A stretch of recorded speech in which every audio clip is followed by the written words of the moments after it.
Audiolibros en 15 minutos. Suscríbete al canal y explora un nuevo libro cada día. Warren Buffett creció en la ciudad de Omaha, Nebraska, en el Medio Oeste. El dinero estaba a menudo en su mente. Warren Edward Buffett nació de Howard y Leila Buffett el 30 de agosto de 1930, en un momento en que muchas familias se enfrentaban a un futuro incierto. Cuando era un niño de la Gran Depresión, el joven Warren aprendió el valor del dinero. En 1932, cuando la depresión azotó la ciudad natal de Warren, Omaha, Nebraska, su padre perdió su trabajo como vendedor de valores en un banco local. Pero su padre era ingenioso y pronto fundó su propia empresa, vendiendo acciones y bonos seguros y confiables. Las ganancias eran exiguas. De hecho, podían permitirse tan poca comida que la madre de Warren solía darle su porción a Howard para que tuviera una comida decente. Estos tiempos difíciles dejaron una impresión duradera en Warren Buffett, y alimentaron su deseo de obtener el tipo de seguridad y estabilidad que el dinero puede comprar. A pesar de que el negocio de su padre tuvo éxito cuando Warren tenía 6 años, nunca olvidó esos primeros años de la depresión.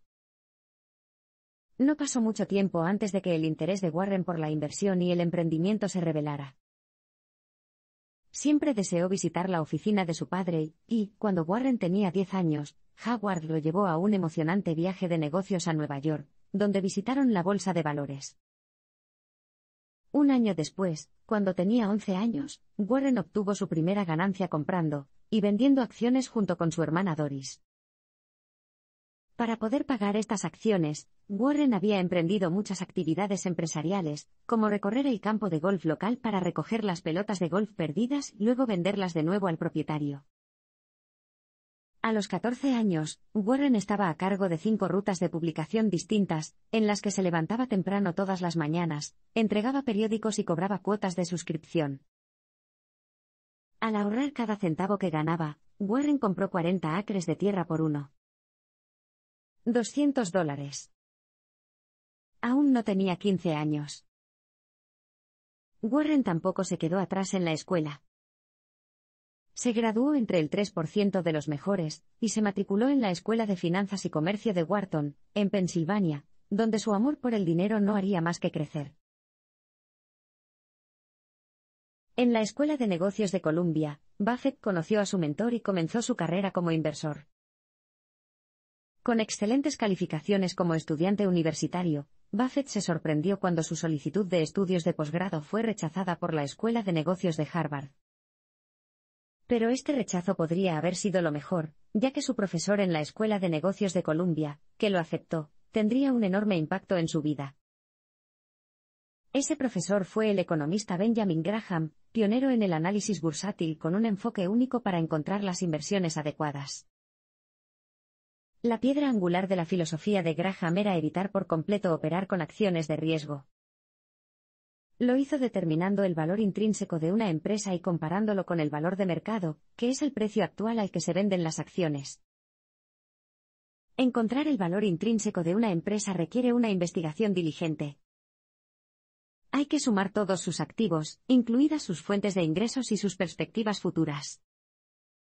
Pero el trabajo vale la pena. Cuando el valor intrínseco es superior al valor de mercado, sabes que tienes una apuesta segura, y solo es cuestión de tiempo que el precio de esa acción infravalorada suba hasta alcanzar el valor de mercado. Con esta estrategia de compra, Graham se convirtió en una leyenda por la compra de acciones de bajo riesgo y la obtención de grandes beneficios. A Buffett le encantaba la filosofía de Graham, que se convirtió en la fuerza que guió su propia práctica. Durante y después de la estancia de Buffett en Columbia, su relación con Graham floreció. En los 22 años de enseñanza de Graham, nunca había tenido un estudiante sobresaliente. Buffett fue su primero. Tras obtener su título de posgrado, Buffett fue finalmente contratado para trabajar en la firma de inversiones de Ben Graham en Wall Street, Graham Newman Corp. Algunas de sus primeras propuestas fueron rechazadas por considerarlas demasiado arriesgadas, pero al final, Buffett se convirtió en un empleado estrella. Uno de sus negocios más memorables involucró a una empresa de chocolate, y a encontrar una forma de que todos se beneficiaran cuando el precio del cacao se disparó repentinamente en 1954. Un fabricante de chocolate local de Nueva York acudió a Graham Newman en busca de ayuda, y Buffett vio que podían liquidar millones de libras de cacao, y vender los granos a los accionistas de su empresa. Basándose en el precio de los futuros del cacao, esto supuso para la empresa y para Buffett una buena recompensa por cada transacción. A los 26 años, Buffett regresó a Nebraska y comenzó su propio negocio. Buffett nunca se enamoró del ajetreo y el bullicio de la ciudad de Nueva York. Además, ahora era padre y quería criar a sus hijos en el ambiente tranquilo de Omaha. Una vez que regresó a su ciudad natal, Buffett comenzó a formar su propia sociedad de inversión, Buffett Associates, Limitada. En un año, había recaudado $500,000 de amigos y familiares, y los puso a trabajar aplicando sin problemas las teorías de Graham e invirtiendo en empresas infravaloradas que dieron sus frutos de manera constante. En ese primer año, tuvo tanto éxito que su cartera inicial de $500,000 aumentó su valor en un 10%. Al final del tercer año, ese valor se había duplicado. Sorprendentemente, mientras tanto, este joven de Nebraska superaba al promedio industrial Dow Jones. Finalmente, en 1961, Buffett dio el siguiente gran paso, y compró una participación mayoritaria en una empresa. Era la mayor inversión que había hecho hasta ahora, $1 millón del dinero de su asociación, que invirtió en Dempster Mill Manufacturing, una empresa de molinos de viento en apuros a la que la mayoría de los demás inversores no se acercarían. Pero Buffett sabía que tenía un valor intrínseco sólido, y su inversión lo había convertido en presidente del consejo de administración de la empresa. Se puso manos a la obra para arreglar sus problemas financieros. Un año después, la empresa estaba en camino de obtener beneficios, con acciones por valor de $2 millones que cotizaban al doble del precio que Buffett había pagado inicialmente. Para 1963, ese precio había triplicado su valor inicial, y ya era hora de que Buffett siguiera adelante, por lo que vendió la empresa, y sus socios obtuvieron una ganancia de $2,3 millones. Increíblemente, con tan solo 35 años, la cartera de 1965 de Buffett había crecido hasta alcanzar un valor de $22 millones, y su patrimonio neto era de casi $4 millones. Buffett se involucró con su ahora famosa empresa, Berkshire Hathaway, en 1962. En 1964, Buffett compró una participación mayoritaria en Berkshire Hathaway, la empresa con la que está más estrechamente asociado en la actualidad. Berkshire Hathaway comenzó como fabricante textil en 1839. Sin embargo, a principios de la década de 1960, las empresas textiles estadounidenses estaban perdiendo muchos negocios debido a los mercados de fabricación más baratos de Asia y América Latina. Así que cuando Buffett comenzó a comprar sus acciones en 1962, se vendían a solo $7,60 por acción. La empresa estaba en una situación desesperada. Sin embargo, cuando Buffett hizo sus deberes para sumar su valor intrínseco, vio que la empresa debería cotizar a $16,50 por acción. Esto convirtió a Berkshire Hathaway en una ganga increíble que no podía dejar pasar, por lo que compró todas las acciones que pudo tener en sus manos y, finalmente, se convirtió en el accionista mayoritario. Aunque siempre tuvo problemas como empresa textil, tuvo éxito como sociedad de cartera para las compañías más exitosas de Buffett, como la compañía de seguros National Indemnity Co., que compró en 1967 por $8,6 millones. Así que, a pesar de que los textiles solo generaron a Berkshire unos $45,000 en beneficios al año, sus participaciones en acciones de National Indemnity le generaron unos $2,1 millones. Para 1969, Berkshire se había convertido en el principal centro de su tiempo y energía, por lo que decidió disolver la asociación original de Omaha, cuyo valor había aumentado exponencialmente en los últimos 13 años, de $500 millones a $104 millones. Como presidente del Consejo de Administración de Berkshire Hathaway, Buffett siguió añadiendo nuevas compañías a su cartera y, como resultado, el precio de las acciones propias de Berkshire se disparó, pasó de $7,60 por acción en 1962 a $95 por acción en 1976. En ese momento, Buffett se estaba haciendo un gran nombre, y podía hacer algo que siempre quiso hacer, ser dueño de un periódico.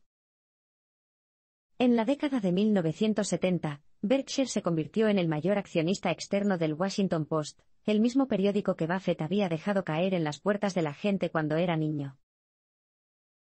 Durante este tiempo, Buffett siguió pagándose su salario anual estándar de $50,000. La riqueza de Buffett aumentó drásticamente durante la década de 1980.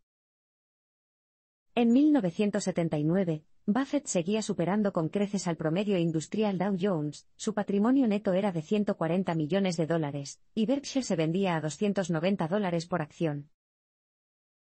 A medida que el país y la economía avanzaban hacia la década de 1980, la filosofía de inversión de Buffett también comenzó a moverse en una nueva dirección. Cuando llegó la década de 1980, su antiguo mentor Ben Graham había muerto, y Buffett ya no se centraba en las empresas pequeñas e infravaloradas. Estaba comprando negocios grandes y reconocidos, como el Washington Post y la compañía de seguros Geico. Pero aunque había superado el método de Graham, en principio todavía lo utilizaba. En lugar de confiar en los activos financieros de una empresa para medir su valor intrínseco, ahora amplió su visión para incluir toda su marca. Su capacidad para realizar grandes inversiones, combinada con el mercado agresivo de la década de 1980, impulsó a Buffett a nuevos niveles de riqueza. En 1980, el recién elegido presidente Ronald Reagan se comprometió a dar un giro a la difícil economía. Para contribuir a ello, Reagan redujo las tasas de interés, que el influyente economista Henry Kaufman predijo que solo seguirían bajando. Este nuevo entorno hizo que las personas se embarcaran en una ola de compras. Con tasas de interés bajas, las acciones se vuelven más atractivas para los compradores, y el Dow subió 38,81 puntos, estableciendo un nuevo récord. Si bien nada de esto cambió la filosofía de inversión paciente y metódica de Buffett, Berkshire Hathaway siguió cosechando sus frutos. El Dow se estaba disparando y las acciones de Berkshire subieron junto con él. A finales de 1983, sus acciones se vendían a $310. Las propiedades de Berkshire Hathaway ahora tenían un valor de $300 millones. En cuanto al propio Buffett, en el transcurso de 4 años en la década de 1980, su patrimonio neto pasó de $140 millones a $620 millones. Y en 1985, cuando los mercados seguían en auge, Buffett finalmente figuró en la lista anual de multimillonarios de la revista Forbes. A pesar de su inmensa riqueza, Buffett no es un multimillonario estereotipado de Wall Street. A lo largo de su vida, Buffett se ha alojado cómodamente en la modesta casa que compró por $31,500 cuando tenía 27 años. Pero eso es solo el comienzo de las muchas formas en que Buffett desafía el estereotipo del multimillonario. Para empezar, a Buffett nunca le ha gustado la idea de que Estados Unidos tenga una clase de élite. Incluso a principios de la década de 1960, cuando la segregación seguía siendo generalizada, Buffett desafió a muchos de sus colegas cuando boicoteó el club rotario local por su negativa a aceptar socios que no fueran blancos.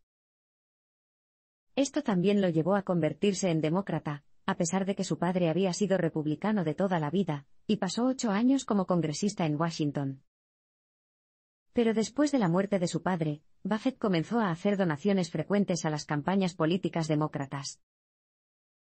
Y a diferencia de muchos ciudadanos adinerados, Buffett se ha pronunciado en contra de los recortes de impuestos para los ricos, o, como él lo llama, de la asistencia social para los ricos, a pesar de que dichos recortes de impuestos beneficiarían a sus propias finanzas. Desde finales de sus 20 años, Buffett ha tenido problemas para decidir qué hacer con sus riquezas, ya que no lleva un estilo de vida glamuroso con coches, casas o ropa caros. Tampoco quiere que sus hijos dependan de su éxito. En cambio, siempre les ha enseñado a forjar sus propios caminos en la vida y a ganarse la vida. Así que, en 2006, tras la muerte de su esposa Susan, finalmente decidió que donaría la mayor parte a obras de caridad. Una sexta parte de su fortuna se ha dividido entre diferentes fundaciones de la familia Buffett, y el resto se destinará con el tiempo a la Fundación Bill y Melinda Gates, que ayuda a combatir las enfermedades en los países en desarrollo. En 2015, su patrimonio neto era de $64.000 millones, lo que convierte su compromiso con la Fundación Bill y Melinda Gates en una de las mayores donaciones caritativas de la historia, un legado del que sin duda puede estar orgulloso.